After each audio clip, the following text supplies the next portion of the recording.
To show the world it is following through with its promises, Pyongyang is inviting journalists from 5 countries, including Seoul, Washington, and Beijing, to cover the closure of its main nuclear test site. However, Japan was excluded from that list, reportedly due to the area's limited size. Park Ji-won has the full story.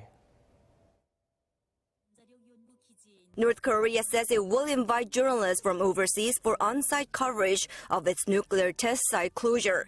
But the invitation is going out only to reporters from 5 countries: South Korea, the United States, the United Kingdom, China, and Russia, due to the test site's relatively small size. In 2008, when the North destroyed a cooling tower for a nuclear reactor in Yongbyon, the regime invited 1 broadcaster each from Seoul, Washington, Tokyo, and Beijing. But it remains to be seen what will happen this time. The regime will provide the foreign press with accommodation, charter flights from Beijing to North Korea's eastern city of Wonsan, and special trains to move them from Wonsan to the test site. Considering the site is located in a deep mountain valley, we will provide accommodation and lay on special charter trains for the international journalists. A press center is also to be set up so journalists can file reports, meaning the dismantlement process is not likely to be broadcast live, but as recorded footage. However, it's noteworthy that only 5 countries are invited and Japan is excluded.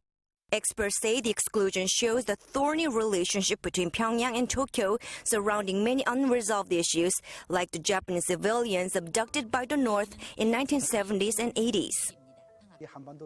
All neighboring countries of the Korean Peninsula are invited except Japan.